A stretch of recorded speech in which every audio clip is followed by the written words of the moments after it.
নমস্কার, welcome to the Phoenix news. মুখ্যমন্ত্রী মমতা বন্দ্যোপাধ্যায় একের পর এক যা ঘটনা ঘটিয়ে যাচ্ছেন তাতে একটা বিষয় তো খুব ক্লিয়ার যে উনি এবার ভয় পেয়েছেন। তার কারণ সামনে ভোটের দিন এগিয়ে আসছে। দিনটা এখনো ঘোষণা হয়নি, আগামী মাসেরই শুরুর দিকে ঘোষণা হয়ে যাবে এবং হয়তো মার্চের শুরুতে ভোটের তারিখ ঘোষণা এবং এপ্রিলের শুরুতে হয়তো ভোট হয়ে যাবে।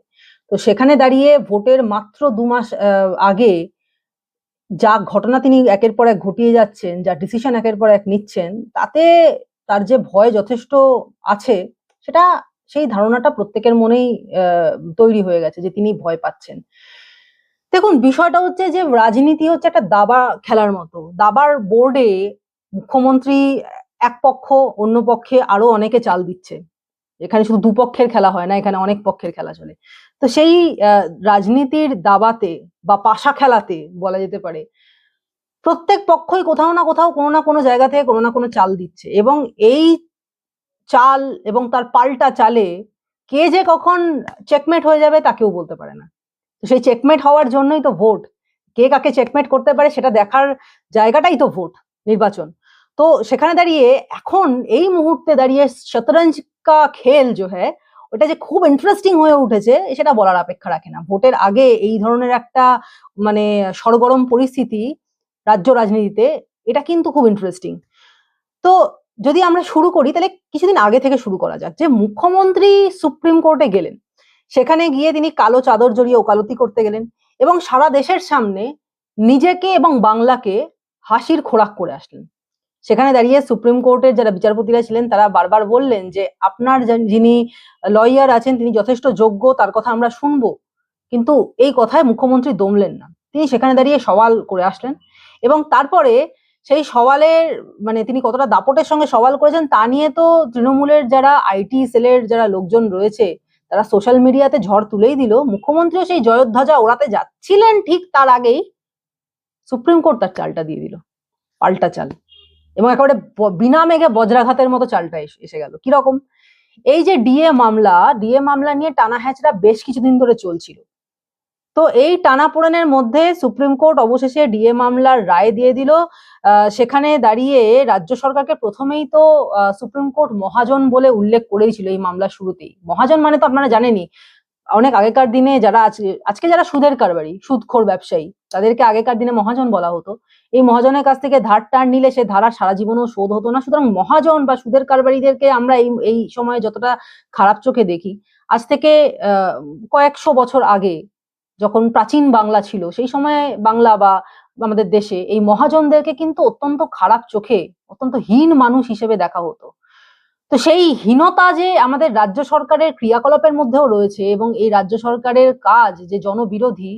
কারণ মহাজন কখনোই সাধারণ মানুষের উন্নয়নের জন্য বা সাধারণ মানুষের লাভের জন্য কিছু করবে না, নিজের লাভের জন্য করবে। তো রাজ্য সরকারও যে নিজের লাভের জন্যই সবটা করছে এটা সুপ্রিম কোর্ট পরিষ্কারভাবে বুঝেছিল এবং শীর্ষ আদালত সেই জন্য রাজ্য সরকারের এখানকার যে অ্যাপিয়ারেন্স ডিএ মামলায় তাকে মহাজনের মতো এই আখ্যাটা দিয়েছিল। এবং এবারে বিচারপতি সঞ্জয় করোল এবং বিচারপতি প্রশান্ত কুমার মিশ্রার ডিভিশন বেঞ্চ তারা যে রায় দিল তাতে রাজ্য সরকার যথেষ্ট বিপাকে পড়লো। কারণ এই বেঞ্চ যে রায় দিয়েছে সেটা হচ্ছে 25%, যে কোন এই যে ডিএ যে 2019 সাল থেকে যে ডিএ জমে রয়েছে, যত টাকা ডিএ জমে রয়েছে সেই সমস্ত ডিএ 25% মার্চের 31 তারিখের মধ্যে অ্যাট এনি কস্ট রাজ্য সরকারকে ক্লিয়ার করে দিতেই হবে। এবং তারপরে যে বাকি 75% রইল সেই 75%-এর জন্য একজনের 4 জনের টিম তৈরি করা হবে। তারা আলাপ আলোচনা করবেন যে কিভাবে বাকি টাকা দেওয়া যায়, সেই প্রসেস কি হবে, কোথা থেকে কত সাল কত দিনের মধ্যে দেওয়া হবে এবং তারপরে সেই বাকি 75% টাকাও দিয়ে দিতে হবে। অর্থাৎ বিষয়টা হচ্ছে যে রাজ্য সরকারি কর্মচারীদের ডিএ আন্দোলনের সময় মমতা বন্দ্যোপাধ্যায় অত্যন্ত হীন মন্তব্য করেছিলেন। তিনি বলেছিলেন, ঘেউ ঘেউ করবেন না তো। রাজ্য সরকারের কর্মচারীরা তারা কি কুকুর যে তারা ঘেউ ঘেউ করবেন? কিন্তু মুখ্যমন্ত্রী হয়তো সাধারণ মানুষকে কুকুর বলেই মনে করেন, কারণ ভোট তো তখন ছিল না। ভোটের আগে সকলে মামাটি মানুষ হয়ে যায়, কিন্তু ভোটের যখন সময়টা চলে যায়, যখন মসনদে তারা বসে পড়েন, তখন মানুষকে কখনো কুকুর কখনো দুধেল গাই এই ধরনের আখ্যাই দিয়ে থাকেন। কারণ তারা তখন শুধুমাত্রই মানে তারা তারা কোনো ম্যাটার করে না। ম্যাটার তো ভোটের আগে করে। তো সেই জন্য সেই ডিএ আন্দোলনকারীদেরকে বলেছিলেন ঘেউ ঘেউ করবেন না তো, এবং এই ঘেউ ঘেউ করবেন না এই বক্তব্যটার ওপর যাকে বলে কষাঘাত, সেটা করে দিল সুপ্রিম কোর্ট। কারণ সুপ্রিম কোর্ট পরিষ্কারভাবে এটা বলে দিয়েছে যে রাজ্য সরকারি কর্মচারীদের ডিএ হলো প্রত্যেকের ন্যায্য প্রাপ্য এবং তা দিতে রাজ্য সরকার বাধ্য। সুতরাং কোথায় গেল মুখ্যমন্ত্রীর এই ধরনের হীন বক্তব্য, ঘেউ ঘেউ করবেন না তো? সুপ্রিম কোর্ট তো উল্টোই কথা কিছু বলছে। এখন এই রায়ের পর 1 সপ্তাহ কেটে গেছে, রাজ্য সরকারের পক্ষ থেকে প্রথমে জানানো হয়েছিল যে রায়ের কপি এখনো আমরা হাতে পাইনি। 1 সপ্তাহ পরেও কি রায়ের কপি পাননি মুখ্যমন্ত্রী? এটা তো একটা প্রশ্নই বটে। তো এই 1 সপ্তাহ কেটে গেছে, রাজ্য সরকারের পক্ষ থেকে কোনো উচ্চবাচ্য করা হচ্ছে না দেখে এবারে যে ডিএ মামলাকারীরা তারা তখন রাজ্যের মুখ্য সচিব এবং রাজ্যের যে অর্থ সচিব তাদেরকে আইনি নোটিশ পাঠিয়েছেন। এবং অন্যদিকে সুপ্রিম কোর্টের কাছে আবার রায় পুনর্বিবেচনা করবার জন্য দ্বারস্থ হয়ে সেখানে ধর্ণা দিচ্ছে রাজ্য সরকার। ভেবে দেখুন রাজ্য সরকারের কি দশা। আর দেবে নাই বা কেন? কারণ ভোট বৈতরণী পার হওয়ার জন্য যে জনমুখী বাজেট করা হয়েছে সেই বাজেটের টাকাও তো রাজ্য সরকারকে দিতে হবে। কারণ ইতিমধ্যেই সেই বাজেটে ভোট পাওয়ার জন্য তার রাজ্য সরকার অলরেডি বলেই দিয়েছে যে 500 টাকা করে লক্ষ্মীর ভান্ডারে বাড়ানো হলো। তো এই 500 টাকা যে লক্ষ্মীর ভান্ডারে বাড়ানো হলো তাতে যারা সাধারণ যারা পান তারা এতদিন 1000 টাকা পেতেন, এখন 1500 টাকা পাবেন। এবং যারা তফসিলি উপজাতি, তো এসসি এসটি তফসিলি, এরা পেতেন 1500 টাকা, তাদের এরা যে 1200 টাকা পেতেন সেটা এখন 1700 টাকা হবে। তো সুতরাং এই যে টাকার যোগান এটাও রাজ্য সরকারকে দিতে হবে এবং তার সঙ্গে সাধারণ যুবকদের জন্য রাজ্য সরকার একটা অসাধারণ একটা স্কিম করেছেন, একটা প্ল্যান করেছে। এতদিন যুবশ্রী ছিল, এখন সেটা হয়েছে যুবসাথী, শুধু নাম পরিবর্তন হলো। এবং নাম পরিবর্তনের সঙ্গে যে তার কিছু একটা মানে ইন্টারেস্টিং কিছু চেঞ্জ সেটা হলো না। বিষয়টা কি হলো, এই যে সাধারণ যুবক তাদের জন্য মানে যারা বেকার যুবক যুবতী তাদের জন্য 1500 টাকার একটা ভাতার ব্যবস্থা করে দিলেন রাজ্য সরকার। কি লজ্জার বিষয় যে আমাদের রাজ্যের যারা মাধ্যমিক উচ্চ মাধ্যমিক পাশ করা গ্রাজুয়েশন কমপ্লিট করা যারা যুবক যুবতীরা রয়েছেন তাদের জন্য 1500 টাকা ভাতা। 1500 টাকায় কি হয় মুখ্যমন্ত্রী? মাননীয়, আপনার হাতের ঘড়িটির দাম কত? আপনার হাতে যে মোবাইলটা আছে তার দাম কত? আপনি যে শাড়িটা পরছেন তার দাম কত? আপনি যে হাওয়াই চুড়িটা পরছেন তার দাম কত? 1500 টাকায় কি হয়? মাসে 1500 টাকা? তো সেই জন্যই হয়তো রাজ্যের মুখ্যমন্ত্রীরই একজন প্রিয় ভাই, কারণ মুখ্যমন্ত্রী নিজেকে দিদি সম্বোধনে শুনতে খুব ভালোবাসেন, তো সেরকমই একজন প্রিয় ভাই, একজন তৃণমূল নেতা, তিনি বলছেন যে দিদি যুবকদের জন্য গুটখা খৈনি এসবের টাকা দিয়ে দিচ্ছেন। তো যুবকদের তো ওই 1500 টাকা দিয়ে গুটখা খৈনি খেতে হবে, তার কারণ কাজকর্ম তো কিছু নেই, সুতরাং কোথাও যাতায়াতেরও দরকার নেই, পাড়ার চায়ের দোকানে রকে বসে আড্ডা মারা, গুটখা খৈনি খাওয়া, এই হচ্ছে যুবকদের ভবিষ্যৎ। তো সেই যে টাকা, সেই 1500 টাকা সেটা কিভাবে দেওয়া হবে? কারণ সেটাও তো মার্চ মাসের মধ্যেই সেই টাকাও অ্যাকাউন্টে দেওয়া হবে যুবকদের, সেটাই বলা হয়েছে। অবশ্য কিভাবে কারা কারা এই টাকা পেতে পারেন, এই যুবসাথীর আওতাভুক্ত কারা হতে পারেন? কারণ এইটুকু বলা হয়েছে যে মাধ্যমিক পাস হতে হবে, 21 থেকে 40 বছর বয়সের মধ্যে তারা পাবেন। কিন্তু আর কি কি ক্রাইটেরিয়া লাগবে, কারা কারা অ্যাপ্লাই করতে পারবেন, কারা অ্যাপ্লাই করতে পারবেন না, এই বিষয়গুলো এখনো ক্লিয়ার নয়। এবং সংশ্লিষ্ট যে দফতর, সেই দফতরের যারা আধিকারিকরা রয়েছেন তারাও ঠিক এই বিষয়ে জানেন না, এবং কারণ এই বিষয় নিয়ে কোনো কিছুই মাননীয়া খোলসা করেননি। সুতরাং আধিকারিকরাও এই বিষয় নিয়ে খুব একটা কিছু জানেন না, কিছু বলতেও পারছেন না। ভোটের ঠিক আগেই এই জনমোহিনী বাজেট করে টাকা দেওয়ার প্রতিশ্রুতি তো দিয়ে ফেলেছেন মাননীয়া। এইবারে শীর্ষ আদালতের আদেশকে তো উপেক্ষা করা যাবে না। শীর্ষ আদালত আদেশ দিয়ে দিয়েছে যে 25% টাকা মার্চের মধ্যে দিতেই হবে ডিএ মামলাকারীদের বা যারা ডিএ পাবেন রাজ্য সরকারি কর্মচারীদের। এখন প্রশ্ন হচ্ছে এই যে ডিএ, এই এতখানি 25% টাকা দিতে গেলে আপাতত এই মুহূর্তে মোটামুটি 10,400 কোটি টাকা প্রয়োজন রাজ্য সরকারের। তো এই 10,400 কোটি টাকা দিতে গেলে তো রাজ্য সরকারের ভাতার ভাড়াটে টান পড়ে যাবে। তাহলে ভাতা দেবেন কেমন করে যদি ডিএ দিতে হয়?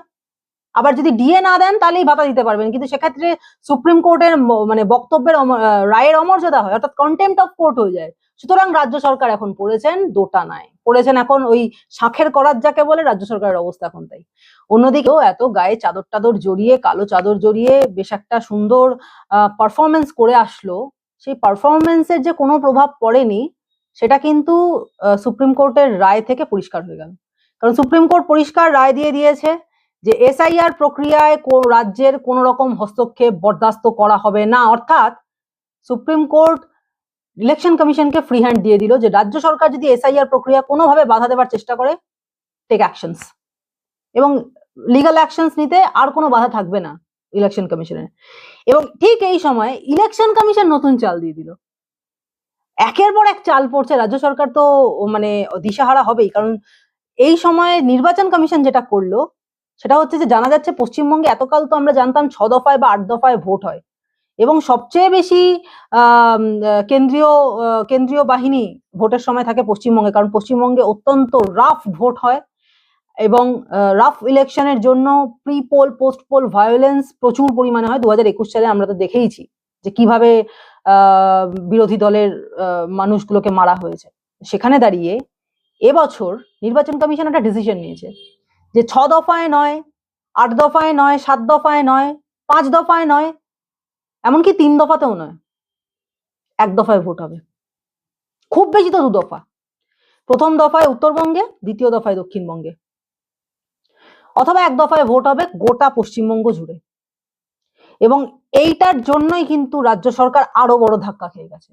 তার কারণ এর আগে যখন 6 থেকে 8 দফায় ভোট হতো, প্রথম বছর মানে 2011 সালে যে সময় একেবারে প্রবল প্রতাপান্বিত সূর্যের মতো রাজ্যের মসনদে বসে রয়েছে সিপিএম, সেই সময় কিন্তু তৃণমূলের এত সাংগঠনিক শক্তি ছিল না, এত পাওয়ার ছিল না যে তারা এই বুদ্ধিটা কাজে লাগাতে পারে।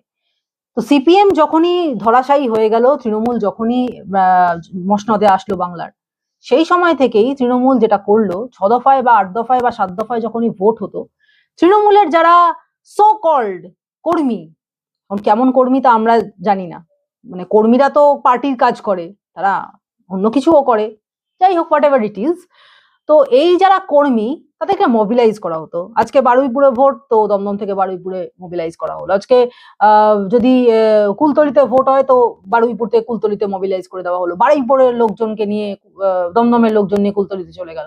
তো ব্যাপারটা এরকম হতো যে যত বেশি যেখানেই ভোট হচ্ছে সেখানকার লোকজন তো রয়েইছে, উল্টে অন্যান্য জায়গা থেকে আরো লোকজন পাঠিয়ে সেই বুথটা দখল করা, সেই জায়গায় একটা সন্ত্রাসের বাতাবরণ সৃষ্টি করা, এবং এই সন্ত্রাসের বাতাবরণে যে ভোটের পাল্লা শাসক দলের দিকেই ঝুলে থাকবে, কারণ পুলিশও তাদের হাতে রয়েছে, তো এটা খুব স্বাভাবিক ব্যাপার। সুতরাং তার ফলও খুব হাতে নাতেই পেয়েছে তৃণমূল, যে ভোট মানে ফেয়ার ইলেকশন যাকে বলে সেটা হয়নি, ফলে যা হওয়ার তাই হয়েছে। বারবার করে তৃণমূল সরকার একক সংখ্যাগরিষ্ঠতা নিয়ে, একচ্ছত্র আধিপত্য নিয়ে এসে গেছে। কিন্তু এবারে হিসাবটা অনেক আলাদা, কারণ 2021 সাল থেকে কিন্তু নির্বাচন কমিশন চেষ্টা করেছিল free election and fair election করানোর জন্য, কিন্তু সেটা হয়নি। কারণ সেই সময় ভোটের কাউন্টিং এর সময় একটা গোলমাল হয়েছিল, মারাত্মক গোলমাল হয়েছিল। তো সেই বিষয়টা সম্পর্কে তখন প্রচুর লেখালেখি, প্রচুর সমালোচনা, আলোচনা সব হয়েছিল, আপনারা সবাই সেটা জানেন। তা নিয়ে নতুন করে আলোচনা করে আমি এই পডকাস্টকে, এই এপিসোডটাকে আর ভারাক্রান্ত করতে চাই না। কিন্তু পরিস্থিতিটা যেটা হয়েছিল, এই বিষয়গুলো সমস্ত নজরে রেখেছিল ইলেকশন কমিশন, যে 2026 সালের ভোটে এবার কোন রকম ভাবে কোনো রিস্ক নিতে রাজি নয় ইলেকশন কমিশন। এবং তার সঙ্গে এখন আদা জল খেয়ে লেগেছে ইলেকশন কমিশন যে কি করে ফ্রি অ্যান্ড প্রপার ইলেকশন করানো যায়। এবং সেই কারণে এই যে চমৎকার বুদ্ধিটা তৃণমূলের, যে যত বেশি দফায় ভোট তত বেশি মোবিলাইজেশন, সাধারণ যে কর্মীরা রয়েছে, পার্টি ওয়ার্কাররা রয়েছে, ক্যাডাররা রয়েছে, তাদেরকে মোবিলাইজ করে দাও, অন্যান্য জায়গায় বাতাবরণ সৃষ্টি করে দাও ভয়ের, এটা 6 দফা 8 দফা ভোটের জন্য যতটা বেশি কার্যকরী, 1 দফায় ভোট হলে ততটাই সর্বনাশী। তো ওই লাগে তুক, তো না হলে তাক। এবারে হচ্ছে এই অবস্থা হয়েছে আমাদের রাজ্য সরকারের, যে এবারে কি করা হবে। তো সেখানে দাঁড়িয়ে নির্বাচন কমিশন এবারে আদা জল খেয়ে লেগেছে যে কোনো ভাবে ফ্রি অ্যান্ড ফেয়ার ইলেকশন করাতেই হবে।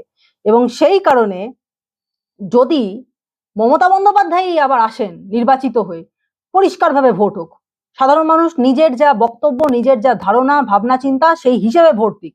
এতে যদি মমতা বন্দ্যোপাধ্যায় আবার আসে, কোনো প্রবলেম নেই, আসুন মমতা বন্দ্যোপাধ্যায়, কিন্তু সাধারণ মানুষ নিজের ভোটটা যেন নিজে দিতে পারে, তার হয়ে অন্য কেউ ভোট দিয়ে এসছে এটা যেন না হয়, রিগিং যেন না হয়, এই বিষয়টাকে বন্ধ করার জন্য এবার ইলেকশন কমিশন পুরোপুরি তৈরি হয়ে লেগেছে, মাঠে নেমে পড়েছে।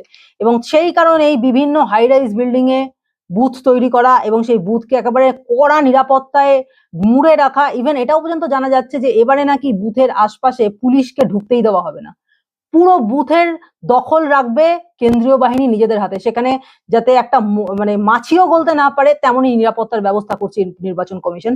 এবং এর ফলে আতঙ্কিত তো হওয়ারই কথা রাজ্য সরকারের, কারণ কোনো জায়গাতে যদি পুলিশ মানে ওই যাকে বলে ছিদ্র তৈরি করে দিতে না পারে, কারণ পুলিশই তো সেই বেহুলার বাসর ঘরের ছিদ্র যেখান থেকে কালসর্প ঢুকতে পারে। তো পুলিশ যদি না থাকে তাহলে সেই মানে সর্প ঢোকার ছিদ্রটা করবে কে? তাহলে তো পুরোপুরি একেবারে মানে ওয়াটার টাইট সিচুয়েশন হয়ে যাবে, যেখান থেকে একটা মাছিও বলতে পারবে না। তার কারণ কেন্দ্রীয় বাহিনী জানে যে ভোট কেন্দ্রকে আগলাতে হবে, সেখানে কাউকে ঢুকতে দেওয়া যাবে না, সে যত বড়ই যেই হোক। এটা যদি হয় তাহলে তো সর্বনাশ হয়ে যাবে। তো সুতরাং এখন তাহলে কি শুরু করতে হবে? সাধারণ মানুষের কাছে কাঁদুনি গাওয়া। কি কাঁদুনি গাওয়া? কত উন্নয়ন করা হয়েছে এবং তার জন্য আতঙ্কিত হয়ে পড়েছেন মমতা বন্দ্যোপাধ্যায় যে এইবারে কি হবে। এই আতঙ্ক, এই যে ভয়, এটা হলো ক্ষমতা হারিয়ে ফেলার আতঙ্ক। কারণ মুখ্যমন্ত্রী জানেন তিনি বাঘের পিঠে সওয়ার হয়েছেন, এখন যদি বাঘের পিঠ থেকে নামতে যান বাঘই তাকে গপ করে গিলে ফেলবে। তো এই ভয়, ক্ষমতা হারানোর আতঙ্ক, এই আতঙ্কেই মুখ্যমন্ত্রীর এখন পরিস্থিতি এমন হয়েছে যে তিনি এখন সারা দুনিয়া জুড়ে নিজের প্রত্যেকটা অনুষ্ঠানে, প্রত্যেকটা পাড়ার মোড়ে মোড়ে, প্রত্যেকটা ওয়ার্ডের মোড়ে মোড়ে, সামনে এখন মাধ্যমিক পরীক্ষা চলছে তারপরেও সর্বত্র উন্নয়নের পাঁচালী চলছে। এখন প্রশ্নটা আমার এইখানে যে যদি সত্যি উন্নয়ন হয়ে থাকে, ধরুন আপনাকে কেউ একজন কোন একজন এসে আপনার কোন একটা বিপদের দিনে সাহায্য করলো এবং সে পরপর সাহায্য করেই গেল, পরবর্তীকালে যখন সে একটা গুরুত্বপূর্ণ কাজের জন্য আসবে তখন আপনি সেই পুরনো যে আপনাকে সাহায্য করে তার কথা ভেবে, মানে অবশ্যই যদি আপনি ভদ্রলোক হন তাহলে সেই কথা ভেবে আপনি তাকেও সাহায্য করবেন। অনেকেই আছেন যারা সাহায্য করে ভুলে যায়, মানে সাহায্যটা নিয়ে ভুলে যায়। বিদ্যাসাগর, ঈশ্বরচন্দ্র বিদ্যাসাগর এটাই বলেছিলেন যে আজকে ও আমাকে ভুলে যাচ্ছে তার কারণ আমি কোনোদিন একদিন সাহায্য করেছিলাম ওকে, আমি ওর উপকার করেছিলাম, তার জন্যই আজকে ও আমাকে ভুলে গেছে। উপকারীকে মানুষ ভুলেই যায়, কিন্তু যারা সত্যিকারের ভদ্রলোক হন তারা কিন্তু এই উপকার বা সাহায্যকে কোনোদিন ভোলেন না। তো সেখানে দাঁড়িয়ে যদি সত্যি সত্যি তৃণমূলের সময়ে, তৃণমূলের শাসনকালে এত উন্নয়ন হয়ে থাকে, যদিও উন্নয়ন ওই দূরবীন দিয়ে খুঁজতে হবে, এমনি সাদা চোখে দেখা যায় না, তো হোয়াট এভার ইট ইজ অবশ্যই হয়েছে, তা না হলে আর ঢক্কানি নাটটা হচ্ছে কি করে? প্রত্যেকটা মুখ্যমন্ত্রীর যা সভা হচ্ছে, দলীয় সভা, কর্মী সভা, যেখানেই হোক উন্নয়নের ঢক্কানি নাচ বাজছে, সেখানে একেবারে পাঁচালি গাওয়া হচ্ছে উন্নয়নের। পাঁচালি শুনিয়ে উন্নয়ন দেখানোর চেষ্টা তো করা হচ্ছে, কিন্তু বাস্তবিক যে কতটা উন্নয়ন হচ্ছে তা নিয়েই তো প্রশ্ন থেকে যাচ্ছে। আদৌ কি মাননীয়ার দাবি করা সেই কোট আনকোট সো কল্ড উন্নয়ন হয়েছে? তার জবাব আপনাদের দিতে হবে। 26-এর বিধানসভা নির্বাচন হলো সেই জবাব দেওয়ার জায়গা। যদি সত্যি উন্নয়ন করে থাকেন মাননীয় মুখ্যমন্ত্রী, তাহলে মাননীয় মুখ্যমন্ত্রী জিতে আসাই উচিত, তাকে জেতার জন্য আমরা সাধারণ বাঙালিরা অভিনন্দন জানাবো। কিন্তু যদি তিনি উন্নয়নের নামে মিথ্যাচার করে থাকেন তাহলে তাকে সেই মিথ্যাচারের শাস্তিও পেতে হবে, এবং সেই শাস্তি হলো ভোটের পরাজয়। ঠিক যেভাবে বাম দুর্গ ধ্বংস হয়েছিল ঠিক সেইভাবে তৃণমূল দুর্গ ধ্বংস হয়ে যাবে যদি সত্যি সত্যি মুখ্যমন্ত্রীর এই যে দাবি করা উন্নয়ন শুধুমাত্রই ওই আকাশ কুসুম কল্পনা হয়, আসল উন্নয়ন যদি না হয়, তাহলে তার জবাব সাধারণ বাঙালিকে দিতে হবে 26-এর ভোটেই। তার কারণ 26-এর ভোট হলো মরণবাচন ইলেকশন, অত্যন্ত হাই ভোল্টেজ ইলেকশন এবং অত্যন্ত গুরুত্বপূর্ণ। কারণ এইবার যদি আপনারা সঠিক সিদ্ধান্ত না নিতে পারেন তাহলে উন্নয়নের জন্য আর কোনোদিন হাত পাতবার চেষ্টাও করবেন না, কারণ উন্নয়ন সরাসরি শাটডাউন হয়ে যাবে।